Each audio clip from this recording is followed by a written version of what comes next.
Hi guys, so I'm joined here today with Big Scott from UNI Radio, who's going to tell us about some of his exciting upcoming music projects, the music scene in general in Cardiff, and some of the things he's been up to lately, like he's had his own stage at the Big Love Music Festival. So Scott, welcome! UNI Radio station, going from strength to strength. Tell us about it. Why did you get involved with this? Well, I started UNI Radio just after I left Radio Cardiff. While I was on Radio Cardiff, I had a couple of shows, and predominantly they were highlighting new and unsigned artists. And I was getting more music sent in than I could actually feature. I could only feature about 9 or 10 songs per show. So I ended up with nearly 2 terabytes of unsigned music from around the world that was just sat on my hard drive and not getting any exposure at all. And I was like, well, it needs to get out there. So I bought some software and basically over 18 months built UNI Radio from my front room, where it currently resides at the moment, but I've had a couple of meetings this week where I might be having a base. Oh, that's cool. I've been offered some free space to create a studio and a base, so... No, and so you're getting submissions from all over the world? All over the world. Not just Cardiff, not just Wales? Predominantly, I get more music from around the world than I do in Cardiff. That's incredible. Yeah. That's really cool. And listenership. So I was looking at the statistics today, and my top 10 countries were: number 1 was UK, number 2 was Russia, number 3 was America, number 4 was Japan. Then we've got Switzerland, Germany, France, Holland, wow. Australia.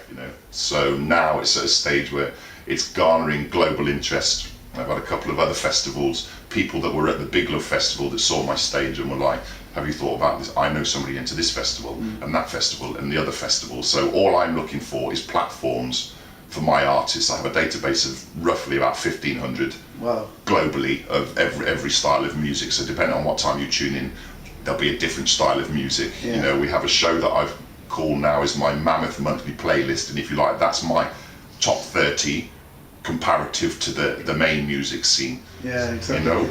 And you've built up some great relationships on the music scene in Cardiff as well. And I mean, some of the acts that you've worked with, they've gone on to do big things. Yeah, they've gone big, and most of them still stay loyal. The first person that they send music to is me. When an artist says, look, I've got an album coming out in a month, I'm saying, well, can I have it beforehand? So we'll be playing on UNI Radio before they've even launched it.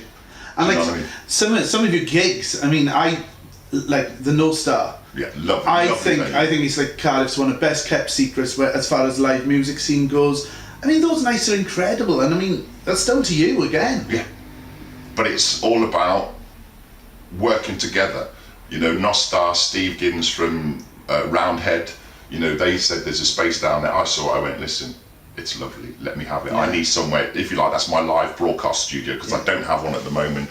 I've been there for like 3 or 4 years. They booted him out and said, Scotty, do you want his show? So this was the 3rd time that radio had come into my life path, so I was like, right, okay, let's give it a real good go, do you know what I mean? If it's coming again, somebody upstairs has said, look, I think this is your calling, mate, this is your calling.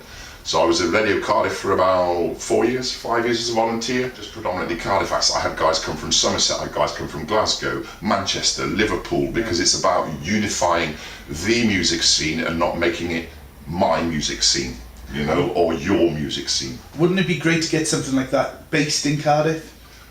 Lovely. I mean, with but the city, it's hard work. With the land of song, city of song, and there seems to be less and less of it. This is the hardest thing. Like, Wales kicks out so much talent, and there's still a shed load more for me to discover, and I haven't found it yet. But if you listen to certain parts of the world, when you say to them, what sort of music do you think comes out of Wales?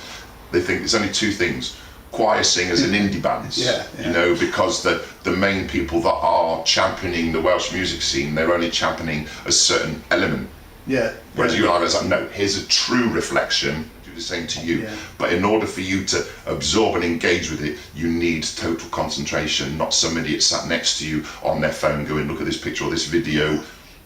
And it's like, no, you're distracting the situation. If you don't want to be in here and you don't want to be absorbed, there's plenty of other dump venues that you can go to where you're not going to compete with it. But I want you to get lost and absorb in the artist's lyrics, in their performance, etc. Like Tom Wharton and Ellie Makes Music, Brian E. Sear. These are young ones that are coming through that were on our stages from a very young age, and to watch them grow and nurture now. It's like being a dad. I'm a musical dad. I'm a musical granddad.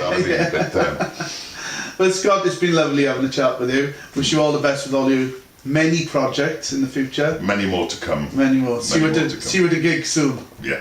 Take Anytime. care. Thank you.